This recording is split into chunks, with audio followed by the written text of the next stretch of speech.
Fear is a belief that something negative is going to happen rather than something positive is going to happen. So it's like that's on the other side. You're almost believing in your failure, right, rather than believing in your success. So you have to go attack and collapse these different fears. And part of that is going to be sucking out the penalty if you fail. So you got to realize, like, there is no such thing as failure. There's just learning. Hey everybody, welcome to Impact Theory. Our goal with this show and company is to introduce you to the people and ideas that will help you actually execute on your dreams. All right, today's guest is the founder and CEO of one of the fastest growing human performance companies in America. He's also a New York Times bestselling author and top podcaster whose show has been downloaded more than 10 million times on iTunes alone. What makes him so interesting, though, is that Onnit, the Inc. 500 fitness juggernaut that he founded and took from nothing to an industry titan doing tens of millions of dollars in revenue, is that it was launched in desperation following years of failure.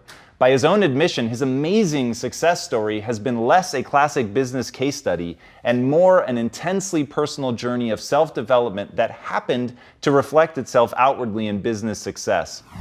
This raw and authentic approach to growing a company has made him one of the most fascinating examples of the modern mission-driven entrepreneur, someone who spends entire marketing cycles not pushing product, but rather talking about esoteric topics such as plant-based medicinal healing, tripping balls with psychedelics, and how to build a healthy sex life. Not because he thinks it's going to move more units, but rather because he believes it adds more value. And this commitment to hyper-authenticity coupled with a desire for genuine mastery has made him one of the most sought-after voices in the space. And he's now a regular contributor to outlets like Entrepreneur, Forbes, The Doctors, and The Joe Rogan Experience. So please, help me in welcoming the man who went from selling fleshlights to being a flashlight for anyone seeking a better life. The author of the best-selling smash hit book, Own the Day, Own Your Life, Aubrey Marcus.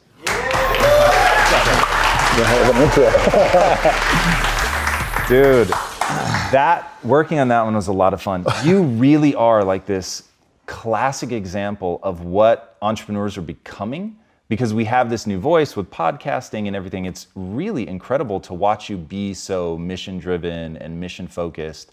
And I want to talk about that at a high level, the notion of really optimizing yourself, because you have it's very atypical notion of optimization versus the just grind it out, work your face off kind of mentality. Where'd that come from? Well, I think it's really a pragmatic approach. You know, I think you can always get in that super grind mode, that real push, that sprint to get things done. But as in any sprint, if you're an athlete running a, quarter mile, you're going to need recovery after that, and I think that's something that we can sometimes fail to recognize, that you don't actually get stronger when you're sprinting, you get stronger when you recover. And I think the psyche is just the same as the body, in that we perform best when we have periods where we push and then periods where we reflect, integrate, recover. And so for me, it's just been listening to what works for me. I can continue to grind and continue to perform worse and worse and worse, or I can take the opportunities when I'm inspired and push really hard, and then take those next phases to recover, adapt, and try and come back the next time and sprint even faster, sprint even farther. But it's just finding that balance that's really effective for me to get what I need to get done. And how do you find that? Like, is there an internal self-awareness that you've cultivated, or? Yeah, there's like a natural sense to find balance. And I think we all have that. I think we know it. We just override that voice. We're like, oh, more coffee, or oh, more something else, to hide the signals that our body is naturally telling us. Like, our body is constantly giving us clues. But the problem is it comes with a whisper. And we can drown out that whisper in a million different ways, with distraction, with mental processes, with physical things like I said, drinking coffee or taking Adderall or doing whatever you need to do to drown out that sound that says, hey, really you need to sleep. Like, that's really what your body is asking for. And so I think it's really just tuning in to what you need and being able to listen to that voice and not only hear it, but follow through on what it says. If you had to put a really fine point on what you think optimization should be, when somebody hears you talking about that, what should they take away from it? Well, it's ultimately the principle that you want to be a little bit better in some way tomorrow than you are today. but it's not going to be in a linear path. Again, these go through cycles of stress and recovery. So it's just kind of being able to surf the flow of that and know, again, it really comes down to balance. So it's the practices. Like, you need to know what to do for sure. And then you need to know how to apply those things in the right way. So when to push and when to take the pressure off the gas as well. And I think that's really understanding that. So part of it is the knowledge, and then part of it is the follow through, and then part of it is the discipline to know not only when you need to go, but when you need to rest. Now, the book, by the way, A, is amazing, and then B, it is really robust. And I was really surprised how, when I heard the concept for the book as being like, this is an ideal day, I wouldn't have expected that it was so meaty and so backed with science. It was like 379 citations. It was pretty intense. Mm-hmm. What made you pick such highly tactical stuff as your manual, essentially? Yeah, I think it's important to really trust that what you're doing is going to work. And I think that's a combination of experience and all of the different people that we work with, top performers and athletes and everything. But it's also a mix of, there's a great, robust body of science that's available out there. And I think having the combination of these really practical, experiential, understanding of what has worked for me and what has worked for those people that I've, worked with and encountered in my life through Onnit and through these different, avenues where I've been able to connect with the world's best. But also, what does the research say? Where is the science pointing us? And I think combining both of those and finding the areas where both lock in and really strong, but trying to find the sweet spot where both kind of line up and where science meets practicum to really get the most effective plan to go through a fully balanced day, a day where you feel like you're really living. It's not a day that feels like, oh man, I'm on this diet and this sucks and I got to do this. Like, what's a day that makes life awesome and makes you, again, a little bit better tomorrow from having done it today? And that's what we wanted to try and cover in the book. I love that. Talk to me about belief. Going to what you were just talking about, you have to trust that it's going to work out. You talk about placebo, you talk about the power of belief. What is something around that you think people misunderstand or underutilize maybe? Well, I think in the health space, we're some of the worst at it actually, because we arm ourselves with this information. We'll read a book like Wheat Belly and we'll find out all the horrible things that bread do to us. And we might have been eating bread our whole life and doing it pretty well, but we read a book like that and we're like, oh man, bread is poison. So we tell ourselves bread is poison, and then all of a sudden you have that little bit of grain, and you're like, I'm getting breaking out and everything. And really, that's just the mind and the nocebo effect telling us that what we're doing is poison for us. And I think we have to be really mindful that the mind can actually translate information in a lot of different ways and has way more control than we give it credit. And this has been proven hundreds of times over and over again. I know you had Dr. Joe Dispenza on the show, and he's one of the leaders in this field. But if you look at the research, everything from breaking out with poison ivy or not breaking out with poison ivy, that's controlled by the mind. You've talked about weaponizing belief, which intoxicates me in a way that I can't explain. I find that so interesting. You talked about it in conjunction with Conor McGregor. Mm-hmm. What do you mean by weaponizing belief, and how can we employ that? Yeah, I think, we're all really good at detecting each other's belief to a certain degree. And, we're businessmen. So for us, it's probably going to come in a pitch meeting, right? Or an employee or something. You'll have that person come to pitch you, you'll have that employee come, and they are just so sure, not overcompensating, because that actually is a sign of insecurity, right? But just so calmly sure that they are the right person and they have the right idea, that you may not even get through a quarter of their pitch, but you're like, I'm in.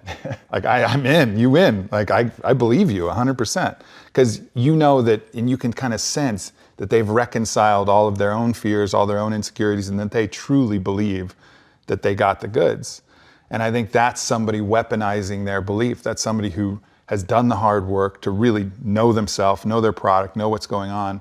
And they're utilizing belief to convince you far more than, the documents and everything else. Whereas you can have somebody else with a great idea who's really insecure and not confident and doesn't believe in themselves, and you'll look at it and I just don't think it's going to work, And the same can be said for fighters, right? Because fighters, that's a very intimate belief detection game. I mean, they're right there at the weigh-in staring at each other, and they're right there across from the ring. And I think not enough is talked about actually believing if you're going to win, because I think the other person can detect that as well. So Conor McGregor is someone who believes in himself so much that he comes in at 100% belief, and if his opponent is coming in at 99, all of a sudden that 1% difference is going to be a mountain. It's like, wow, he's at 100, like 100% belief. Well, I'm only at 99%. Well, what does he know? Maybe he's right. And so that becomes a weapon for him and has allowed him to be, one of the greatest mixed martial artists in the world. And you'll see that kind of across the board. So it's really just using belief to affect reality in a positive way. You've said that practice makes the master. Mm-hmm. The idea of getting to 100% belief is so useful and so powerful. How can people practice? Because I know somebody listening right now, they're thinking, I don't have that belief in myself. Like, I want to come in and do that pitch, or I want to be that kind of fighter, or whatever it is that they're trying to be truly great at. But they don't know how to practice it. They don't know how to cross that chasm. What have you found is usable for practicing belief? Yeah. I talk about this. One of the first big pieces I wrote is a course called Go For Your Win. And I talk about, I have a whole chapter on belief and the different forces. And to sum that up, I think there's a couple things that you want to do. For one, you have to really do the work. Like, you have to back it with hard work. And if you ask Conor McGregor, like, what's the secret to his success? Hard work, hard work, hard work. I don't know if he actually works harder than anybody, but he believes he does. He has no doubts in his mind that he's actually working harder. And that's, I think, important. So really making sure that you really do your best to get the goods, and to practice that, and to go out there and put yourself out there. And then on the other side, what is the antagonist of belief? Well, the antagonist of belief is fear.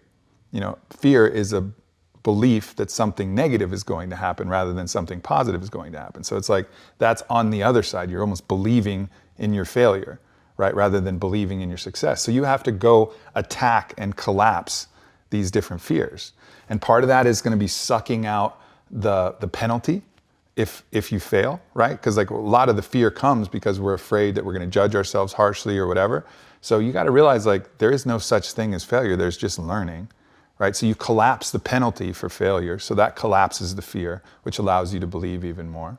So that's one way to do it. And the other way is to just look at fear itself and play out the different scenarios, know that you're going to be fine. Again, forgive yourself always.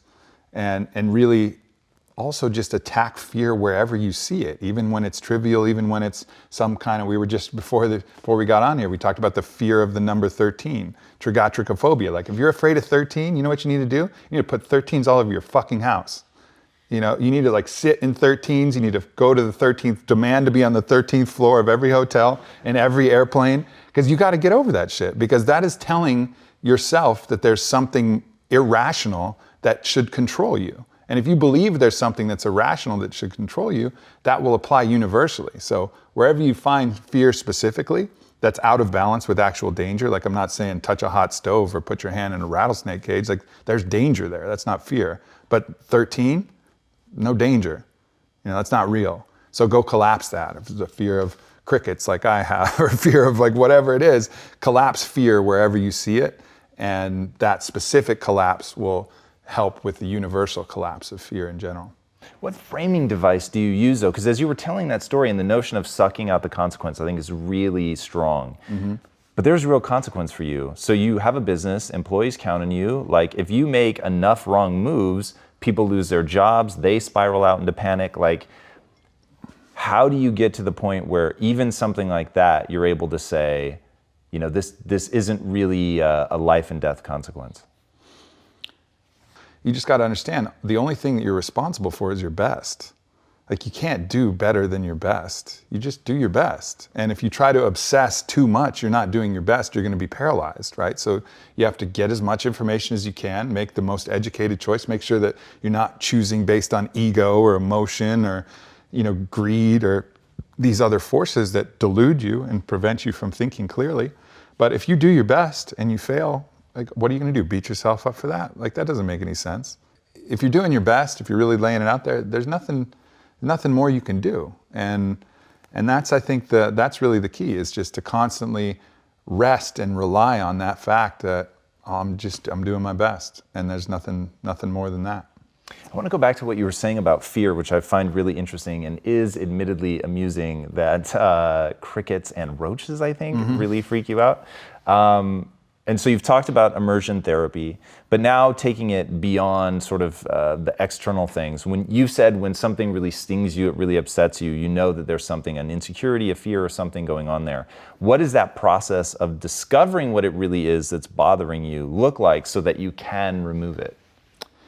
Yeah, I mean, I think the first thing that happens is you try to externalize that thing and rationalize other reasons why it's not your own shit. Rationalize why this is something that is legitimate, and you should feel this way, and you're justified in your anger, and you're justified in, and so you have to get through that initial kind of desire to rationalize these things that you're feeling, and then just go back to the understanding, like, all right, what can I learn from this? Like, where is this touching me? What is the wound that I have that this is activating?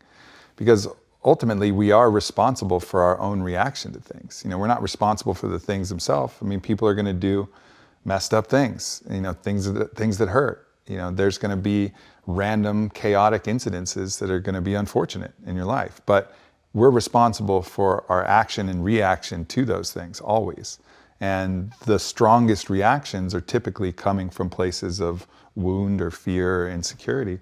So it's just the practice of really looking at those things. And, that's that kind of deep introspection that requires getting really still and clearing out, your identity as the ego and your identity as the body, and then accepting your identity as consciousness, as the observer of things. And I think one of the really tactical ways that I do that is if I'm angry or upset, I'll put myself in the third person and say, oh, look, the Aubrey is angry right now. Like, what's the Aubrey feeling? Why is the Aubrey so angry? Well, the Aubrey's angry because he's scared. He's scared that he's going to lose something, or he's scared that this is not going to happen. So it always typically comes back to some kind of fear. And so being objective allows you to kind of look at that stuff. So in the process of exploring, you came across, or you've talked about certainly, this concept of the warrior ethos. Mm-hmm. Coming from most people, I think I would at least presume to understand what they mean, but knowing some of the explorations you've done with the vision questing and really doing the high level, as you called it, esoteric work of trying to separate yourself from the ego, from the consciousness, all of that. In your world, what is the warrior ethos? I think, to me, you define a warrior as someone who's willing to do battle with the resistance in their own mind, or the parasite of their mind, to use the Toltec language. And that's someone who's willing to show up and not do battle necessarily externally, but do battle internally and reconcile those things that are not serving them, and admit those things and go into the shadow and be willing to go into your inmost cave, to use the hero's journey language, and find out what dragons lay there, and find out where your deepest fears and insecurities are. Like, that's a warrior to me. And so the warrior ethos is a commitment to do that. It's a commitment to say, as soon as you see an area where you realize you're out of balance, or see an area where there's things that are scary or you're insecure, that you go towards those things, that you don't allow those things to rule you, And I think it's that willingness to go into the cave and go into the shadow that defines a warrior. And, I think that's really key. And ultimately, using the desire to be fit for service so that you can be of service is also the secondary part of the warrior ethos. It's this idea that I have to take care of me so that I can take care of anybody else. Because if you're not taking care of yourself, you're not going to be able to take care of anybody.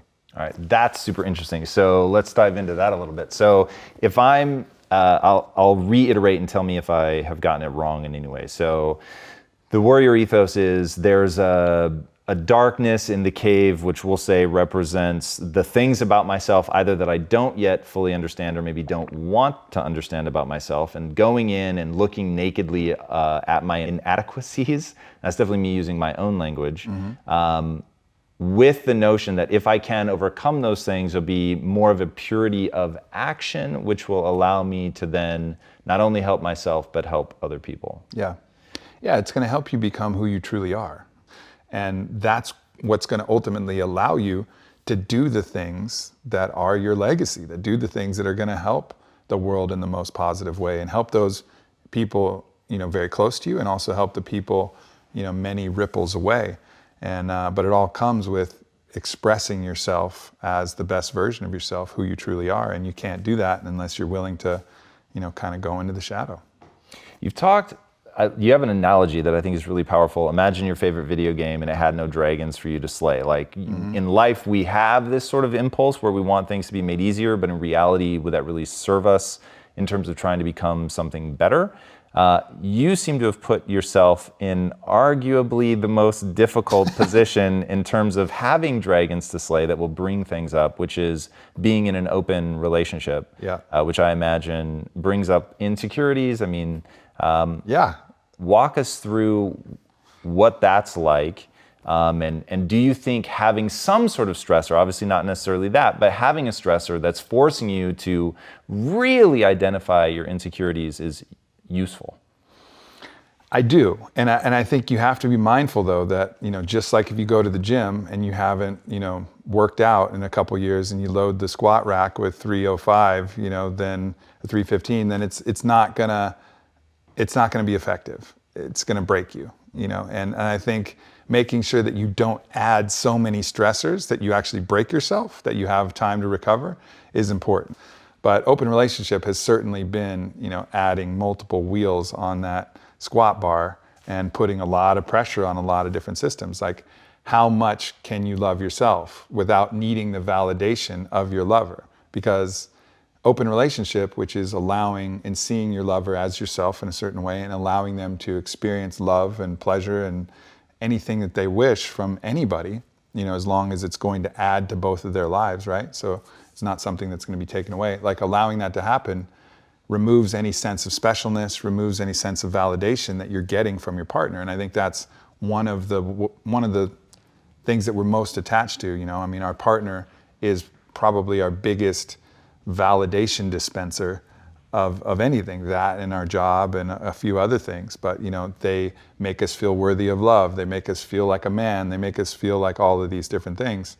And when you open the container, all of those things get threatened, and you have to really then focus on knowing yourself beyond that mirror that says that, you're special because they've chosen you and all of these things. So it's a very intense but beautiful process, because it really ultimately frees you from that feeling that you need somebody else to validate you to be worthy of love. And but it's a very painful process, a very painful way to do that. But I don't think there's anything that would have gotten me through some of the densest aspects of needing to prove my manhood, to be worthy of love. Like, all of these different programs that open relationship challenges, I don't think I would have been able to get there if I hadn't, gone with that container. You also have clearly in your company, but even in your own life, have been like the king of transformation. Like, even looking back on early episodes that you filmed, your physique was totally different. And so to see how much muscle you've added, and I know what an extraordinary amount of work that takes. So how do you reconcile the, like, I'm good where I am with, but it's also okay to want to push and to be more? Exactly like that. You're good where you are, but you could do more. I love you where you are, but you could do more. Like, you're perfect where you are, but you could do more, right? It seems like something that doesn't make sense, but it does. You have to really appreciate where you are in the journey and say, yeah, where you are is awesome, but you could be better, because that's the process is becoming better, right? So it's not judging it externally by any other criteria, because every step is good, but the process of striving for more, the process to really unveiling who you are to an even greater degree, to getting cleaner and clearer and more full and more robust and the best version of yourself, like, that process is a beautiful process. I think it's one of the reasons why we're here. It feels the best. It feels the best to be continuing on the path. But that doesn't mean that you look forward to a point in the path, say, when I get there, I'll love myself. When I get there, I'll have made it. Like, love yourself where you are, wherever you are. that's awesome. But still strive for more, because the striving is the journey. It's always the striving.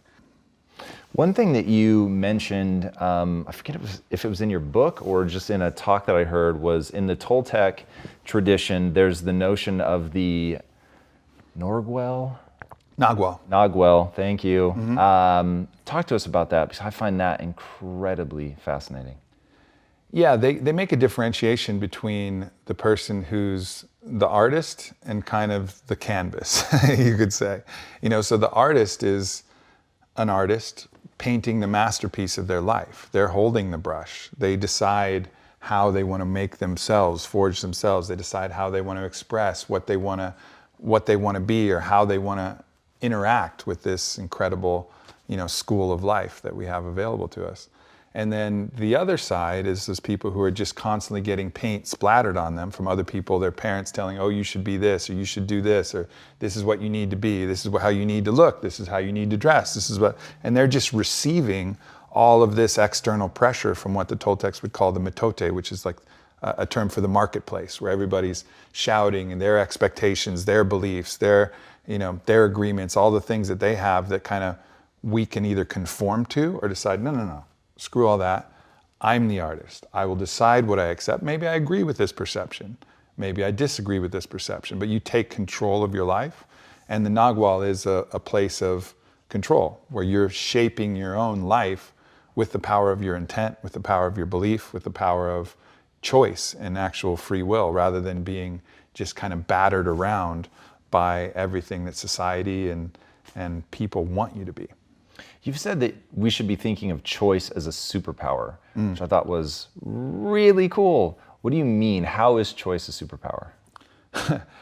It's funny, because if we were able to do like even a fraction of the things we know we should, we would all be badasses, But there's so many things. You talk to people, yeah, I should be doing that. Yeah, I should be doing, I know I should be, I should be meditating. Yeah, I know I should be doing this. I should be eating better. I should be doing this.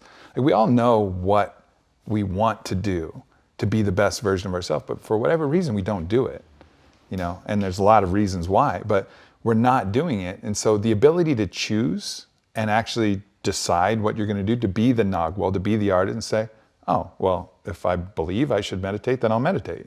And just collapsing that I know I should with actually doing it, that is a superpower. That's what defines the greatest performers from the people who haven't quite made it yet. Is really their ability to say, oh, if I should train now, I will. Oh, if I should eat like this, I will. Oh, if I should do this, okay, then I will. It's collapsing that, knowing what you should do and actually doing it and making that one. And that's ultimately a choice. You told a really cool story. It's wonderfully controversial. So let's Yeah. get a little controversial. You heard somebody giving a speech. They were a former opiate addict. Yep. They had a pretty awesome answer for how to stop doing opiates. Yeah, he goes, and it's a room full of psychologists mostly and psychiatrists. And he goes up there on stage, and he was a war veteran, got addicted to opiates. And he says, there's a lot of talk about how to quit from opiates. You want to tell, let me tell you the best way. You put that bottle of pills on the counter and you don't take another fucking pill. And it was like, you could have heard a pin drop in that room right there. But ultimately, while that's not going to be an easy path, that is a path that's available. Like, that is a choice. Like, there's nothing that is controlling your hand to open that bottle, to put that pill in your mouth. Like, you have the will in order to do that. And I think a lot of different talk in society talks about, we'll try and rob you of that. Oh, no, it's a disease, you have no control. Bullshit. Like, yeah, it's gonna be fucking hard, but you have control of your body, of your mind. Like, and we have to remind people that we do have control and that we are able to do these things. He's not like born with some special muscle that allows him to do that other people aren't. Like, we have the ability to tap into that superpower of choice, that superpower of free will. Not going to be easy, as the mind will play a billion different tricks and rationalizations and whatever, but ultimately we are in control. As I said, I'm not saying it's easy, and I'm not saying it's the best strategy. I think you got to be fair and say, like, oh, I can't do that. Well, if you can't do that, use other methods. Do what you need to do to be effective, but know that you do have that power. We all have that power. We have the power to have the agency to make those type of choices. Do you have a method for people to use to strengthen that muscle? Yeah, it's what I call mental override. And one of the ways I talk about in my book is to take the cold shower.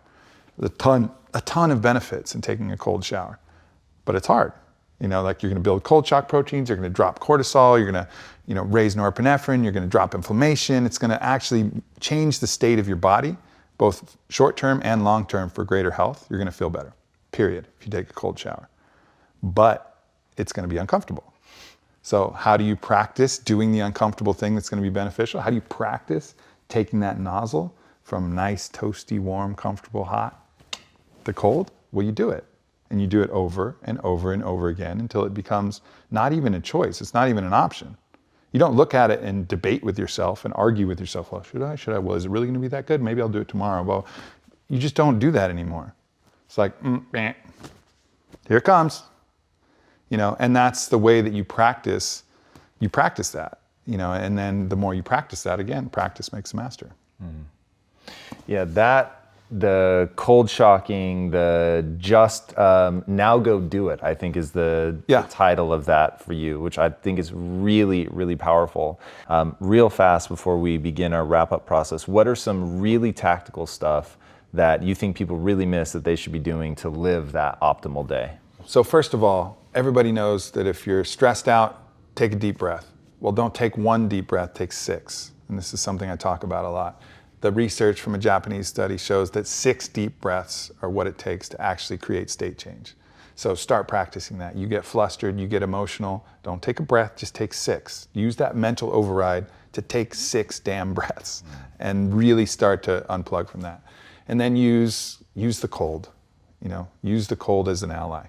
Use that to practice mental override, use that to reduce inflammation, use that practice. I think that's something that's really important.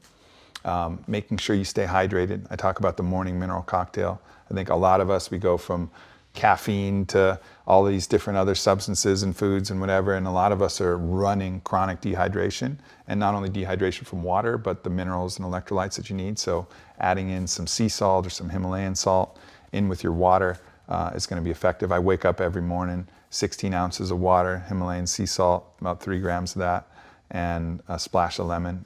That's something that's really important. Finding some way to practice mindfulness.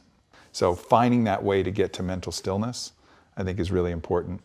Knowing your body enough to know, all right, this is what happens when I have a bunch of sugar.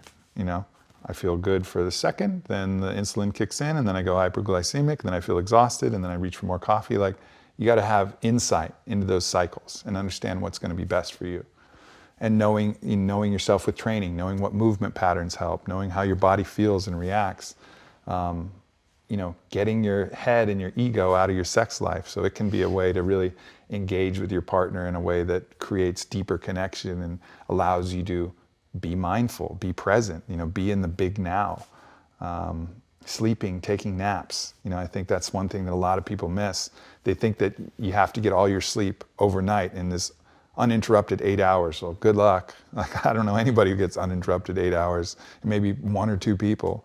But for the most of us, we're going to get what we can at night, but then feel free to take a nap, or what Nick Littlehill in his book Sleep calls a controlled recovery period, 30 minutes where you just kind of zone out and allow yourself to recover. And then, of course, on the other side, it's a lot of the other things we talked about, but ultimately, trust that you got to forgive yourself. Forgive yourself for everything that's happened in the past. Understand that you're not the same person that you were then. You're the person that's learned from all those things. Heraclitus has a quote: "No man steps in the same river twice, for he's not the same river. It's not the same river, and he's not the same man." We're different at any different moment, and we can decide to be different. We can decide to have listened to this and change something, or change everything, or change whatever. We have that ability. We have way more power than we recognize, and what people will tell us that we have. So stepping into that power and deciding for ourselves what we want to do with it. I love that. All right, before I ask my last question, tell these guys where they can find you. Yeah, Instagram is a great place to follow me. So it's just at Aubrey Marcus on Instagram. And I do a lot of my philosophical deep dives and really go into a lot of this on my podcast, the Aubrey Marcus Podcast. So Those are the two best places to connect with me. Instagram at Aubrey Marcus Podcast. And of course, we got Facebook, and if you're interested in the tools of human optimization, Onnit's great for all that. But to connect with me personally, those are the best places. Very cool. All right, my last question. What is the impact that you want to have on the world? I really feel like I'm here to be a bridge, and my job is to be a bridge, and that job is to bridge the spiritual crowd and let them know that, yeah, it's fun to party and have sex and work out really hard. Like, that's all good too. That's part of life. And then bridge the people who just want to party and have sex and work out and crush it and be successful and say, oh yeah, but there's this other part. It's your spiritual self. It's understanding who you truly are and being able to be still and find love and compassion and allow people to bridge both sides so that hopefully more people can have that balanced approach where you're not denying the pleasures and fun of this game of life that we get to play, but you're also not ignoring who we truly are as spiritual entities. And I think if I can be a bridge and bring people, back towards that truly holistic side, then I think I've, done my job well. Awesome. Aubrey, thank you so much, man, for being on the pleasure. show. That was awesome. great. Yeah. Guys, when I say fascinating does not even begin to cover it, I mean it. Dive into this guy's world. What's so interesting to me is he really is showing the new version of the modern entrepreneur, somebody that isn't just trying to sell product, but instead is building product around something that they really believe in, that to the core of who they are, their company starts anyway as a pure reflection of where they are and where they want to go, and building a community and creating products that serve that is truly extraordinary. And watching him put so much energy into creating content that invites people along his journey, and the raw way that he shares is really credible. And it's not possible to see in just one interview, but when you take it in totality, when you read the blog posts, when you listen to the podcast, when you look at things that he was doing 5-6 years ago, and that it's all still out there, and you can watch him go on the journey and share insecurities and share difficult things that he went through and talk about being in an open relationship and talk about struggles with the business and what it means to fire somebody who you love and care about and have compassion for, and what that moment's like and how you engage with it. It's really extraordinary. And when you take all of that together, it really creates the compendium to his book, which shows you what it looks like in a single day. But when you take all of his content in as a gestalt, it shows you what that looks like as an entire life. It's really interesting, and it hints at where we're going to be as a society 10, 15 years from now. Will you be able to watch someone like Aubrey go for 15 or 20 years? It's pretty remarkable when they're willing to share at the level that he's willing to share. You won't regret it. Go check it out. I think you guys will be blown away. He can take you from just raw tactics all the way through to that notion of transcending the ego. It's pretty amazing. All right, if you haven't already, be sure to subscribe. And until next time, my friends, be legendary. Take care. Aubrey, thank you, my friend. Awesome. That was amazing, dude. Thank you so much for watching and being a part of this community. If you haven't already, be sure to subscribe. You're going to get weekly videos on building a growth mindset, cultivating grit, and unlocking your full potential.